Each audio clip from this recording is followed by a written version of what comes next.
Lesson 19. The Conceited Python. Let's get going. Are you animal lover? Do you have a pet? Read to understand. Why do you think cats and dogs are adorable as pets? If you had an opportunity, would you think of having a snake for a pet? There was one pet which grandfather could not keep for long. Grandmother was tolerant of most birds and animals, but she drew the line at reptiles. Even a sweet-tempered chameleon made her blood run cold.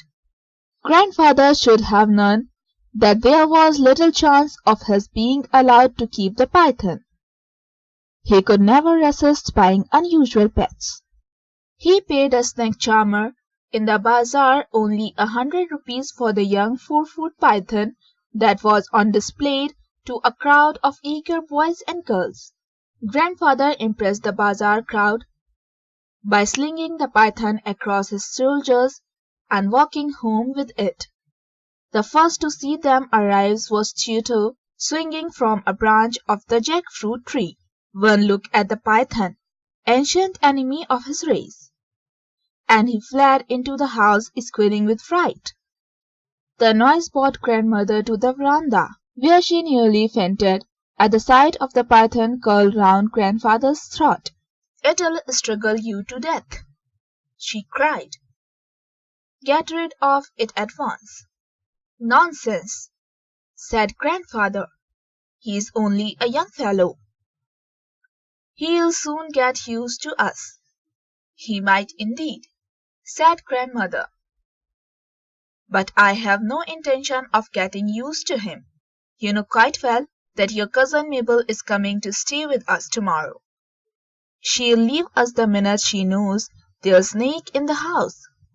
Well, perhaps we ought to show it to her as soon as she arrives," said grandfather, who did not look forward to fussy Aunt Mabel's visits any more than I did. "You'll do no such thing," said grandmother. "Well, I can't let it loose in the garden. It might find its way into the poultry house. And then where would we be?" "Oh, how irritating you are," grumbled grandmother. "Look the creature in the bathroom. Go back to the bazaar and find the man you bought it from, and get him to come here and collect it." In my awestruck presence, grandfather had to take the python into the bathroom, where he placed in the tub. After closing the door on it, he gave me a sad look. "Perhaps grandmother is right this time," he said. "After all, we don't want the snake to get hold of Toto, and it's sure to be very hungry." He hurried off to the bazaar to look for the snake charmer, while grandmother paced up and down the veranda. When he returned, looking crestfallen, we knew that he hadn't been able to find the snake charmer. "Well, then you better take it away yourself," said grandmother. "Leave it in the jungle across the river bed." "All right, but let me feed it first," said grandfather. He took a plucked chicken and went into the bathroom, followed in single file by me, grandmother, and a gracious cook and gardener. Grandfather opened the door and stepped into the bathroom. I peeped round his legs while the others stayed well behind. We couldn't see the python anywhere. "He's gone," announced grandfather. "He must have felt hungry." "He couldn't have been gone far," said grandmother. "Look under the tub." "I hope he isn't too hungry," I said. "We left the window open," said grandfather, looking embarrassed. A careful search was made of the house, the kitchen, the garden, the stable, and the poultry shed, but the python couldn't be found anywhere. "He must have gone over the garden wall," said grandfather. "He'll be well away by now. I certainly hope so," said Grandmother, with a look of relief. Aunt Mabel arrived next day for a 3-week visit, and for a couple of days Grandfather and I were a little worried in case the python made a sudden appearance. But on the 3rd day, when he didn't show up, we felt confident that he had gone for good. And then, towards evening, we were startled by a scream from the garden. Seconds later, Aunt Mabel came flying up the veranda steps, looking as though she had seen a ghost. "In the guava tree," she gasped. "I was reaching for a guava when I saw it staring at me." The look in its eyes, as though it would eat me alive. "Calm down, my dear," urged Grandmother, sprinkling eau de cologne over my aunt. "Tell us what you saw." "A snake," sobbed Aunt Mabel. "A great boa constrictor. It must have been 20 feet long. In the guava tree. Its eyes were triple. It looked at me in such a queer way." My grandparents exchanged glances, and Grandfather said, "I'll go out and kill it." Taking hold of an umbrella,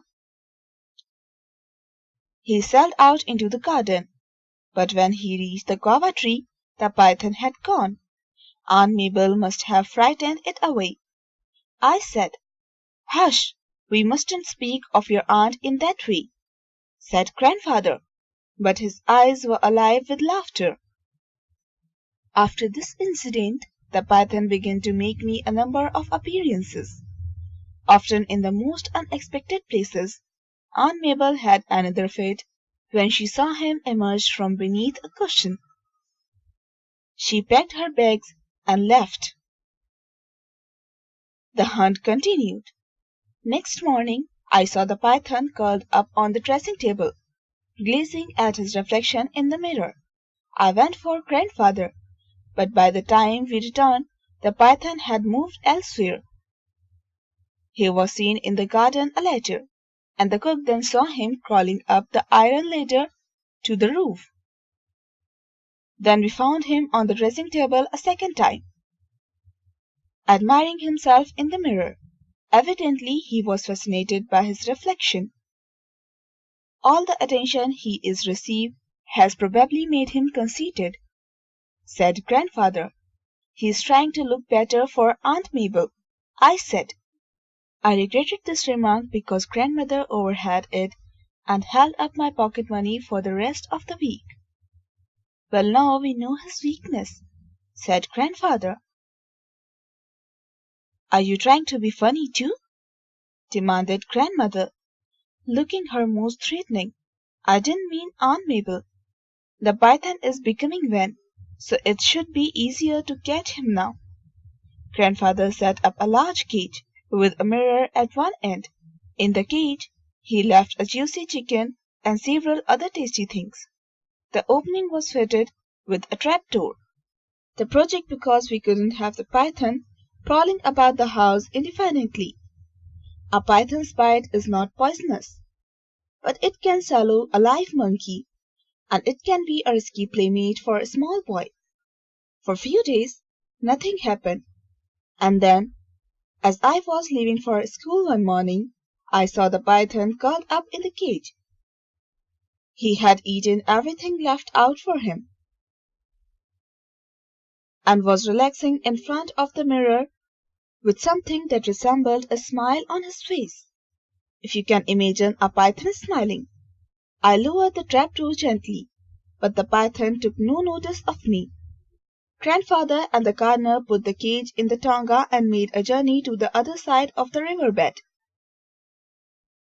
They left the cage in the jungle with the trapdoor open. When they went away, the python made no attempt to get out. "I didn't have the heart to take out the mirror away," said Grandfather. It's the first time I've seen a snake fall in love.